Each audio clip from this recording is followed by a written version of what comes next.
الحمد لله نحمده ونستعينه ونستغفره ونعوذ بالله من شرور أنفسنا من يهده الله فلا مضل له ومن يضلله فلا هادي له ونشهد أن لا إله إلا الله وحده لا شريك له وأشهد أن سيدنا وحبيبنا ومولانا محمدا عبده ورسوله فقد قال الله تعالى إن الله وملائكته يصلون على النبي يا أيها الذين آمنوا صلوا عليه وسلموا تسليما محبة الشتى شرائع درود إبراهيم اللهم صل على محمد وعلى آل محمد كما صليت على إبراهيم وعلى آل إبراهيم إنك حميد مجيد اللهم بارك على محمد وعلى آل محمد كما باركت على إبراهيم وعلى آل إبراهيم إنك حميد مجيد لا إله إلا الله محبة لا إله إلا الله এটা একটু নেস করে দাও যাতে দেখা যায় মানুষ লা ইলাহা ইল্লাল্লাহ মুহাম্মাদুর রাসূলুল্লাহ সাল্লাল্লাহু আলাইহি ওয়াসাল্লাম আল্লাহর ওলি ইমামে আযম আবু হানিফা রাহমাতুল্লাহি আলাইহি বলতেছেন মাগো এটার জবাব আমি ইনশাআল্লাহ দেব 3 নম্বর প্রশ্নটা কও পিচ্ছি মেয়েটা বলতেছে ওগো আল্লাহর ওলি ওস্তাদ যে আমার বাবার কাছ থেকে আমি শুনছি নবীজি বলছেন নবীজির হাদিস শোনাইছেন ফজরের নামাজ পড়ার পরে যদি কোনো ব্যক্তি সুম্মা সাল্লা রাকাতাইন 2 রাকাত ইশাক নামাজ যদি পড়ে কানাত লাহু কাআজরি হাজ্জাতিন ওয়া উমরাতিন তাম্মাতিন তাম্মা একটা কবুলিয়ত নফল বড় হজের সওয়াব পাওয়া যায় আর একটা উমরা হজের সওয়াব আল্লাহ পাক বান্দার আমলনামায় দিয়ে দিবে ওগো আল্লাহর ওলি ইমামে আযম আবু হানিফা সকাল বেলায় ফজরের নামাজ পড়ার পরে সূর্য উদয় হওয়ার কম পক্ষে 23 মিনিট যাওয়ার পরে নামাজটা পড়তে হয় কিন্তু আপনি তো সূর্য উদয় হওয়ার আগে বাড়ির দিকে রওনা করছেন তো আমি ভাবছি আপনি মনে হয় ইশাক নামাজটাও পড়বেন না আপনি আল্লাহর ওলি হইয়া তাহাজ্জুদ নামাজ যদি না পড়েন ইশাক নামাজ যদি না পড়েন কেমন দেখা যায় পাবলিকের খবর কি তাহলে আল্লাহর ওলি বলতেছেন মাগো শোনো আমি বলি তোমার মা যখন খাবার পৌঁছে দিয়েছে আমার কাছে তুমি নিয়ে আসছো বুলের ভাত সব খেয়ে ফেলছি তরকারি যা আছে সব খাইছি কারণটা কি জানোনি একটা লোকমা যখন পেটের ভিতরে ঢুকাইলাম পেটের ভিতরে একটা লোকমা যাবার সাথে সাথে আমি অনুভব করতে লাগলাম আমার আল্লাহ যেন আমার অন্তরের চক্ষু খুলে দিয়েছে একটা হলো চামড়ার চোখ যে চোখ দিয়ে আমরা দেখি আর একটা হলো অন্তরের চোখ এটা মুরাকাবায় বসলে সারা পৃথিবীর সামনে দেখা যায় জোরে কন্যা সুবহানাল্লাহ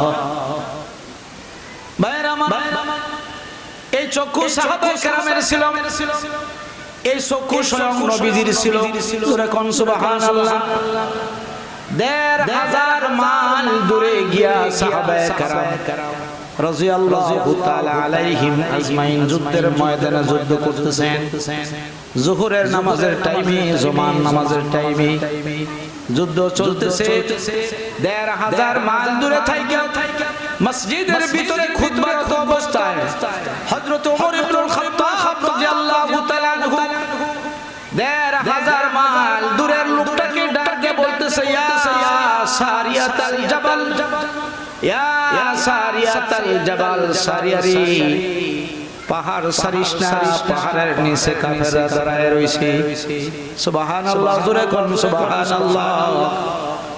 এইবার ওমর রাদিয়াল্লাহু তাআলা আনহুর সামনে যারা বসা ছিলেন, ওমর খুতবা দিতেছিলেন। তখন ওমরের যুগ ছিল। ওমর রাদিয়াল্লাহু তাআলা আনহু তিনবার কথাটা বলছেন, ইয়া সারিয়াতাল জাবাল, হে সারিয়া পাহাড়ের উপরে আসো, সেখানেই থাকো, পাহাড় ছাইরো না। উহুদের ময়দানে পাহাড় ছাড়ার কারণে ৭০ জন শহীদ হয়েছিল। সারিয়া রে, পাহাড় ছাইরো না, জায়গায় দাঁড়ায় থাকো, পিছনে শত্রু আছে। সাহাবায়ে কেরাম সামনে, বলার কোনো সাহস নাই। ইয়া আমিরাল মুমিনিন কাকে বলতেছেন? সারিয়া তো অনেক দূরে, ১৫০০ কিলোমিটার দূরে যুদ্ধ করতেছে। এখানে চাইকে আপনি কাকে কি হুকুম করলেন বুঝলাম না। ওমর রাদিয়াল্লাহু তাআলা আনহু জবাব দেয়, ও নবীর সাহাবীরা, কাফের বেঈমানরা পরাজয় বরণ করছে। সারিয়া পাহাড়ের উপরে দাঁড়ায় রইছে, তীরন্দাজ বাহিনী। এরা মনে করছে সব যখন চলে গেছে আমরা নিচে নামি, কিন্তু আমি তাকায়া তাকায়া দেখতেছি কাফের বেঈমানরা চতুর্দিকে উঠ পাইতে রইছে। যদি সারিয়া ওই পাহাড়ের উপর থেকে নিচে নামে, তাহলে সাথে সাথে তাদের মুসলমানদের উপর আক্রমণ করবে। এই দৃশ্যটা আমি মসজিদের ভিতরে থেকে দেখছি। আল্লাহু আকবার, জোরে বলেন। ১.৫-২ মাস পরে ওই সারিয়া যুদ্ধ শেষ করে সাহাবায়ে কেরামদেরকে নিয়ে যখন মদিনায় আসলেন, মদিনায় আসার পরে এইবার সাহাবায়ে কেরাম তাকে ধরলেন, সারিয়া রে, এত তারিখে জুমার নামাজের সময়, খুতবা দেওয়ার সময় তুমি কোন জায়গায় ছিলা এবং তুমি তোমার কানে কিছু শুনছিলা নি? সারিয়া বলে, তখন জুমার নামাজের টাইমে যুদ্ধরত অবস্থায় ছিলাম। আমি তীরন্দাজ বাহিনীর একজন, আমি ছিলাম তাদের সর্দার। আমি পাহাড়ের উপরে দাঁড়াইছিলাম, আমি নামতেছিলাম। যখন নামতেছিলাম তখন একজন কাফেরও আমার সামনে ছিল না। আমি মনে মনে ভেবেছিলাম কাফেররা যেহেতু চলে গেছে এখন আমি নামি। তো হযরত ওমর রাদিয়াল্লাহু তাআলা আনহুর আওয়াজটা আমি তখন শুনছি।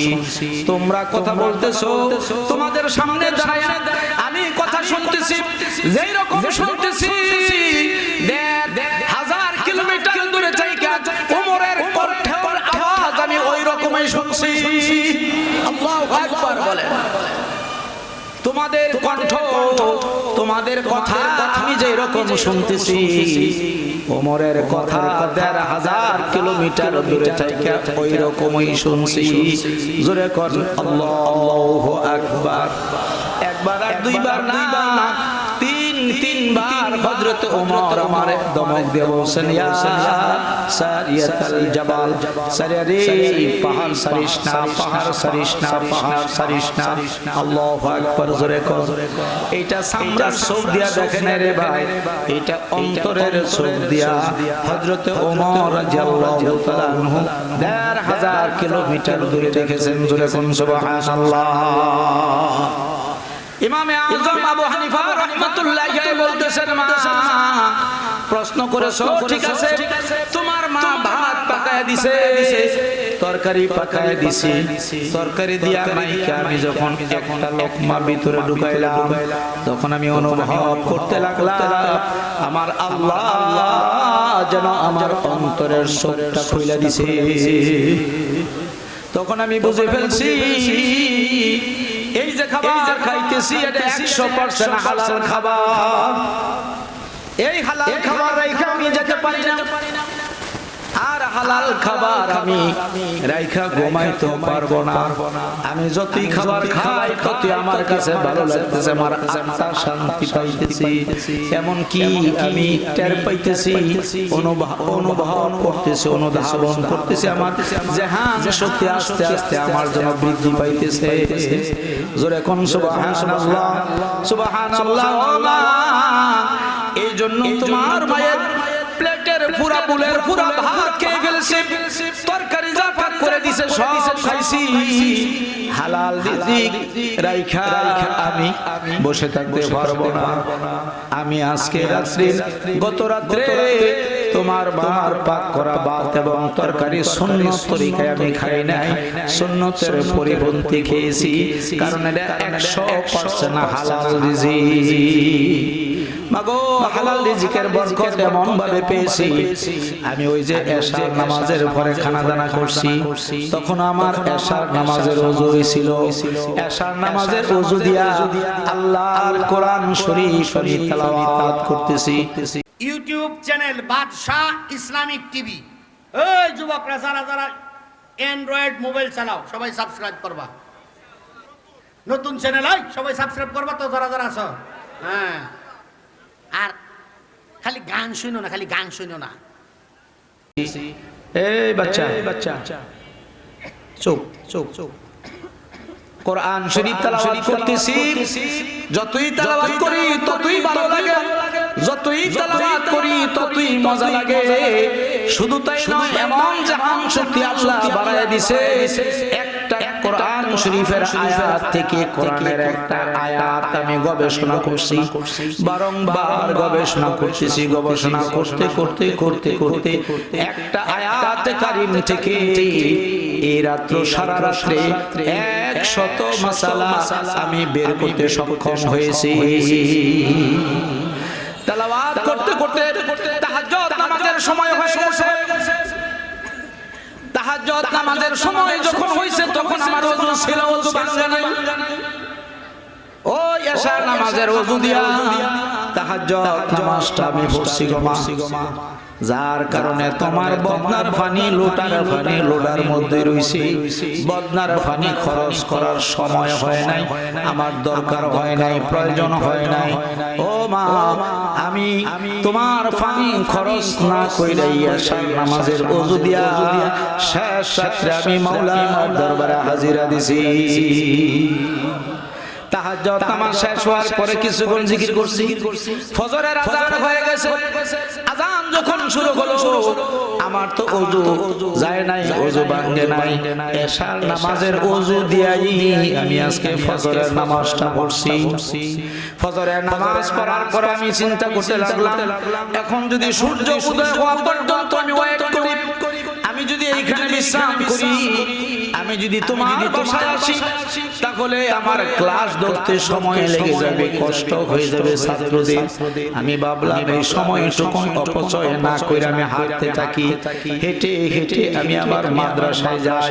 মাদ্রাসায় গিয়া যখন যাব তখন বেলা উঠে যাবে, তখন সর্বপ্রথম 2 রাকাত অথবা 4 রাকাত এশার নামাজ পড়া, তারপরে তাদেরকে আমি হাদিস পড়াইব। সুবহানাল্লাহ।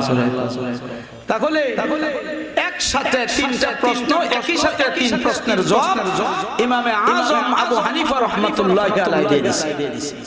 এই ঘটনা বলার উদ্দেশ্য হলো আপনি যা করবেন সব সুন্নত তরিকায় করবেন। খাবার খাইলেন তো সুন্নত তরিকায় খাইবেন, পানি পান করবেন সুন্নত তরিকায় পান করবেন, নামাজ পড়বেন তো নবী যেইভাবে পড়ছেন ওইভাবে পড়বেন, টুপিটা মাথায় দিবেন নবী যেইভাবে দিয়েছেন সেইভাবে।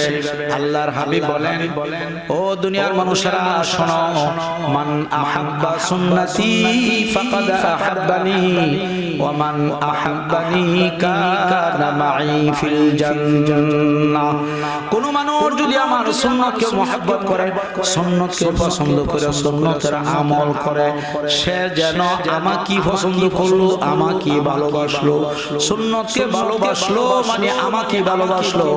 আর যে লোকটা আমাকে ভালোবাসলো, ওই লোকটা আমি নবীর সাথে জান্নাতের ভিতরে থাকবে। অনেকে নামাজ পড়ে টুপি নাই, কেউ মিয়া টুপি কই টুপি বকেডো আছে না, এরকম আছে না? না, রাসূলের সুন্নতের দাম আছে।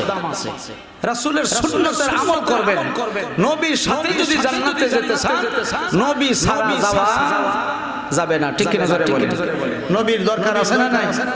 এইখানে আমরা যত মানুষ আছি, দাঁড়ানো আছি অথবা বাহিরে যারা দোকানের ভিতরে বসে আলোচনা শুনছেন, একজন মানুষ বলতে পারবেন নবীর দরকার নাই, নবীর সুপারিশ ছাড়া আমি যে আমল করছি এই আমল দিয়ে বেহেশতে যাব? পারবেন কেউ? সাহস থাকলে আপনি হাত উঁচু করেন যে হুজুর আমি পারবো, আমার নেক দিয়ে বেহেশতে যাব, আমার নবীর দরকার নেই। পারবেন আপনি? না না না। আল্লাহ নবী বলেন আমার দরকার হবে কিয়ামতের ময়দানে, আমি তোমাদেরকে সুপারিশ করব, শাফায়াত করব। একটা আমল করবা সকাল বেলায়, আর একটা আমল করবা মাগরিবের নামাজের পরে। আমি আমার মসজিদে অনেক সময় কথাটা বলে থাকি, আল্লাহ রাসূল বলেন মান সাল্লা আলাইয়া আশরান ফি আউয়ালিন নাহারি ওয়া আশরান ফি আখিরিন নাহার নালাতুহু শাফাআতি ইয়াউমাল কিয়ামা। আল্লাহর হাবিব বলেন কোন মহিলাও যদি আমলটা করে অথবা কোন পুরুষও যদি আমলটা করে, ফজরের নামাজ পড়ার পরে যদি 10 বার দরুদ ইব্রাহিম পড়ে, কয়বার? মাগরিবের নামাজ পড়ার পরে যদি আবার 10 বার পড়ে, কয়বার হইছে? আল্লাহর হাবিব বলেন নালাতুহু শাফাআতি ইয়াউমাল কিয়ামা। এই আমলটা যারাই করবে কিয়ামতের দিন, কিয়ামতের ময়দানে আমি নবীর শাফায়াত ওই লোকটা পর্যন্ত পৌঁছে যাবে। তার মানে হলো এই আমল যারা করবে আমি নবী তাদেরকে সুপারিশ করে আল্লাহর জান্নাতে পৌঁছায়া দেব। সুবহানাল্লাহ। এই আমলটা খুব কঠিন আমল। কয় মিনিট লাগবে? 10 বার দরুদ পড়লে কয় মিনিট লাগবে? খুব বেশি লাগলে 3 মিনিট। ঠিক না? ঠিক না? এই 3টা মিনিট কষ্ট করে যদি আপনি আমলটা করতে পারেন, ইনশাআল্লাহ জান্নাতে যাওয়া সহজ। তবে এটা মনে করেন না নামাজের দরকার নাই, রোজার দরকার নাই, হজের দরকার নাই, মা বাবার খেদমতের দরকার নাই, আল্লাহর দ্বীন কায়েমের জন্য চেষ্টার কোনো ফিকির নাই, আপনি দুরূদ পড়ে বেহেশতে যাবেন, এইটা না। সব করতে হবে, এরপরে দুরূদ ইব্রাহিম পড়বে। কথাটা বুঝাইতে পারছি? হ্যাঁ, আমি ছোট্ট একটা হাদিস বলি। বুখারী শরীফ হাদিসটা আছে, আল্লাহ রাসূল বলেন যে আমার কাছে লোক আসছে, একজন সাহাবী এসে আমাকে প্রশ্ন করছেন আইয়ুল আমালি আহাব্বু ইলাল্লাহ। ওগো নবীজি, কোন আমলটা আল্লাহর কাছে সবচেয়ে প্রিয় আমল? কোন আমলটা আল্লাহর কাছে সবচেয়ে দামি আমল? আমলের তো অভাব নাই, অনেক আমল আছে না? জিকির করা আমল, কোরআন তেলাওয়াত করা আমল, নামাজ পড়া আমল, রোজা রাখা আমল, সবই তো আমল। কিন্তু কোন আমল আল্লাহর কাছে 1 নম্বর আমল? কোন আমল আল্লাহর কাছে সবচেয়ে প্রিয় আমল, সবচেয়ে দামি আমল? ওই আমলের কথাটা যদি আমারে জানাইতে নবী গো, তাহলে আমি ওই করতাম। আল্লাহ নবী বলেন আল্লাহর কাছে 3টা আমল সবচেয়ে দামি। জোরে বলেন কয়টা? মুখস্থ করবেন। 1 নম্বর আমল হলো as-salatu ala waqtiha। যেই বান্দা আযান শোনার সাথে সাথে ঘরের ভিতরে আর বসে থাকতে পারে না, যেই বান্দা আযান শোনার পরে দোকানে আর মন বসে না, যেই বান্দা আযান শোনার সাথে সাথে মসজিদের ভিতরে গিয়া জামাত বন্দী হয়ে নামাজ পড়ার জন্য তৈয়ার হয়ে যায়, যেই বান্দা 5 ওয়াক্ত জামাতের সাথে নামাজ পড়ে, এই নামাজ পড়াটাই আল্লাহর কাছে সবচেয়ে দামি আমল, সবচেয়ে প্রিয় আমল। এর উপরে আর কোনো আমল নাই। কথাটা বুঝাইতে পারছি? এই কথাটা আমার নাই, কথাটা কার? নবীর কথা। কার কথা? নবীর কথা। সত্য না মিথ্যা? আরো জোরে সত্য। যদি সত্য হয়েই থাকে হাদিস তো সত্য, কোরআন হাদিসের উপর আর কোনো দলিল আছে নি? তাও আবার বুখারী শরীফের হাদিস। আল্লাহ রাসূল বলেন সবচেয়ে দামি আমল, সবচেয়ে ভালো পছন্দনীয় আমল হলো নামাজ পড়া। এরপরেও দেখবেন আমাদের বাংলাদেশে এক ধরনের ফিসাবরা আছে, এরা বলতে থাকে যে নামাজ পড়ার দরকার নাই। কই নামাজ পড়বি রে তুই? যত জায়গায় সিজদা দিবি সব জায়গায় শয়তানে সিজদা করে নাফাক বানায় তুই দিছে। এটা হলো তাগর দলিল। মূর্খ মানুষগুলো বুঝে না তো, শয়তানে সিজদা করছে, জায়গা নাফাক হয়ে গেছে। কেন আমি মৌলবীদের কথায় অনার্থক সিজদা দিয়া আমি আমারে নাফাক বানাইতে রাজি না। ঠিক না? ঠিক না? এই একটা ইনজেকশন ঢুকাই দিছি, এই যে ঢুকাইছে এটা মরণ পর্যন্ত চলে। আমরা ওয়াজ করলেও বুঝে না, কারণ আমার ফির সাহেব কইছে জায়গা নাফাক।